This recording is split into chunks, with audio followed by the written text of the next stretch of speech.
హెడ్లైన్స్లో మనకు కనపడుతున్నటువంటి అంశాలు ఏంటి?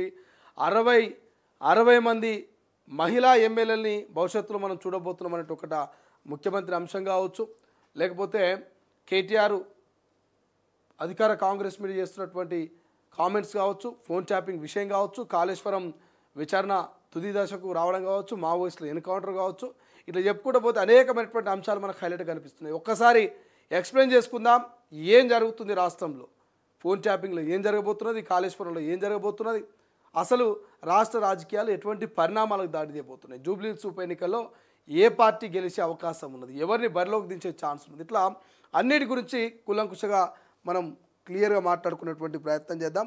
సో ఆల్మోస్ట్ అన్ని అంశాలు కూడా మనం హెడ్లైన్లో చూసే ప్రయత్నం చేస్తాం.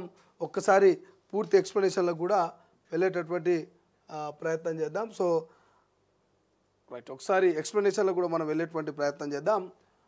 రైట్, ఇక్కడ ఎక్స్ప్లెనేషన్కి పోతే ఇక బీఆర్ఎస్కు టీడీపీ సపోర్ట్ అనే వార్తోటి కనబడుతుంది. అదే దారిలో జనసేన జూబ్లీహిల్స్ ఉప ఎన్నికల్లో మద్దతు.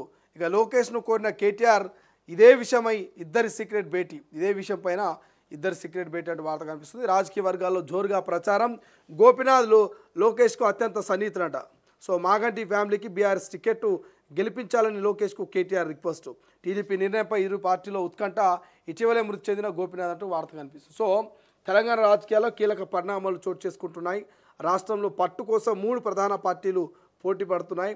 వరుసగా పథకాల అమలు ద్వారా స్థానిక సంస్థల వేళ ఏకపక్షంగా గెలిపే లక్ష్యంగా అధికార కాంగ్రెస్ అడుగులు వేస్తుంది. బీఆర్ఎస్ తమ బలం తగ్గించుకోలేదని నిరూపించుకునేలా వ్యూహాలు సిద్ధం చేస్తోంది. ఇక బీజేపీ కొత్త ప్రణాళికలతో సమాయత్తమవుతోంది.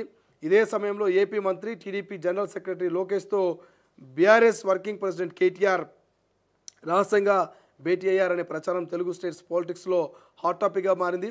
వీరిద్దరి భేటీపై రకరకాల ఊహాగానాలు వినిపిస్తున్నాయి.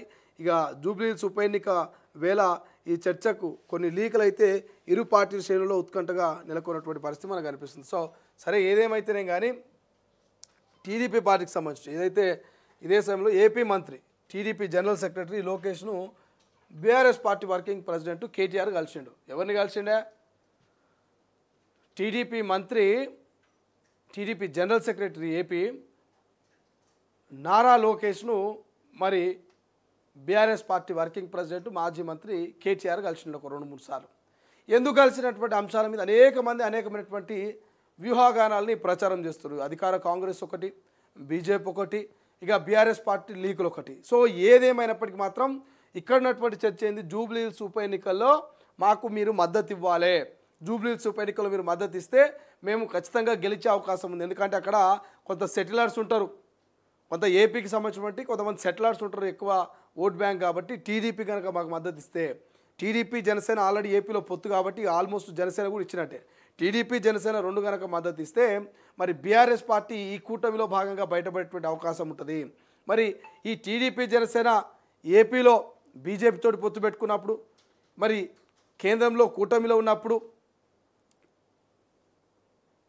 ఎన్డీఏ ప్రభుత్వంలో ఈ పొత్తున్నాయి కాబట్టి మరి ఈ ఎన్డీఏ ప్రభుత్వంలో భాగంగా, ఆ కూటమిలో భాగంగా ఇక్కడ హైదరాబాద్ ఉప ఎన్నికల్లో జనసేన, ఇక బీజేపీ, టీడీపీ 3 కలిసి పనిచేస్తాయి జూబ్లీహిల్స్ ఉప ఎన్నికల్లో ప్రచారం జరిగింది.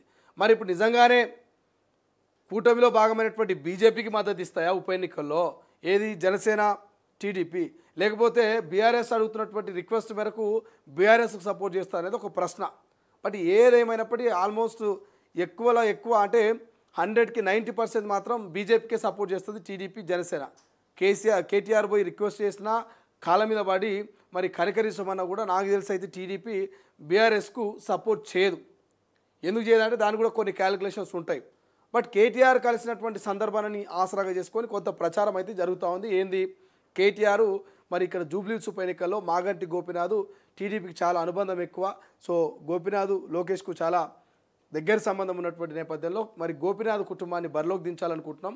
మరి గోపీనాథ్ కుటుంబాన్ని గెలవాలంటే మీ అండదండలు ఉండాలి, మీరు సపోర్ట్ చేయాలన్నటువంటి కోణంలో మరి BRS party working president TDP నేత నారా లోకేష్ని కలిసినట్టు తెలుస్తున్నది.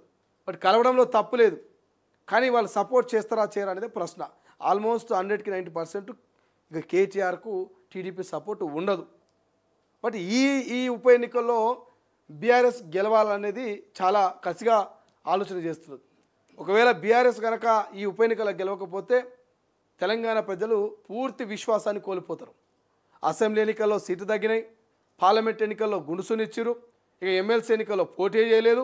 రేపు ఉప ఎన్నికల్లో కనుక గెలవకపోతే మరి కారు అడ్రస్ గల్లంతయ్యేటువంటి అవకాశం ఉంటుంది.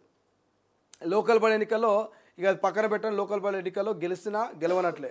ఏ పార్టీ అధికారం ఉంటే ఆ అధికార కాంగ్రెస్ పార్టీ అయినా బీఆర్ఎస్ అయినా బీజేపీ అయినా ఆ పార్టీలోకి ఏ పార్టీ సర్పంచ్ అయినా ఆ పార్టీలోకి వెళ్ళిపోయేటువంటి అవకాశం ఉంటుంది. అధికార పార్టీలోకి అభివృద్ధి కోసం వెళ్ళాల్సి ఉంటుంది. అట్లా చాలామంది వెళ్తూ ఉంటారు, కొంతమంది అట్లే ఉంటారు అనుకో. అది పక్కన పెడితే లోకల్ బాడీ ఎన్నికల్లో ఈ ఉప ఎన్నిక అనేది చాలా కీ రోల్ పోషిస్తుంది. రేపు రానున్నటువంటి జిహెచ్ఎంసీ ఎన్నికల్లో కూడా ఈ ఉప ఎన్నిక మీద ఆధారపడి ఉంటుంది. ఉప ఎన్నికల్లో గెలిచే ఏ పార్టీ అయినా రేపు జిహెచ్ఎంసీ ఎన్నికల్లో కీ రోల్గా మారుతుంది. అక్కడ చక్రం తిప్పేటువంటి అవకాశం ఉంటుంది. కాబట్టి ఇప్పుడు బీఆర్ఎస్కి ఈ గెలుపు చాలా అవసరం. సో గెలవడానికి ఎన్ని ప్రయత్నాలను చేస్తుంది బీఆర్ఎస్ పార్టీ. సో రేపు బీజేపీని మద్దతు అడిగినా కూడా తప్పులేదు, మద్దతు అడిగినా ఆశ్చర్యపోవాల్సిన అవసరం లేదు. బీజేపీ పార్టీని ఉప ఎన్నికల్లో మాకు మద్దతు ఇవ్వనని అడిగినా ఆశ్చర్యపోవాల్సినటువంటి అవసరం లేదు. కాబట్టి సో ఈ ఉప ఎన్నిక అనేది ఇటు అధికార కాంగ్రెస్ పార్టీకి అటు ప్రతిపక్ష బీఆర్ఎస్ పార్టీకి రెండోటికి కూడా ఒక యుద్ధ వాతావరణాన్ని తలపించే లెక్క ఉంటాయి. అధికార కాంగ్రెస్ పార్టీ ఓడిపోతే కూడా రేపు భవిష్యత్తు జిహెచ్ఎంసీ ఎన్నికల్లో అంధకారణ్యమే. మళ్ళీ అధికారంలోకి రావాలంటే కూడా ఈ ఇంపాక్ట్ పడుతుంది.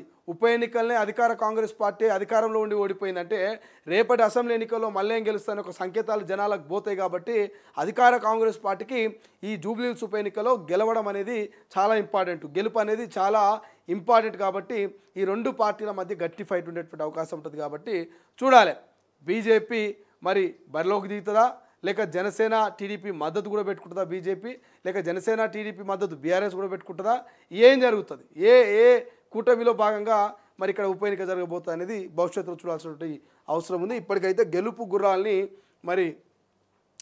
గుర్రాల్ని బరిలోకి దించేటువంటి ఆలోచనలో ఉన్నట్టు తెలుస్తుంది. రైట్గా దేవుడికి సూసైడ్ లెటర్ అనేది కనబడుతుంది కదా. నీ కొడుకు తలరాత ఇట్లా రాస్తావా, నా కళలని నీ కళ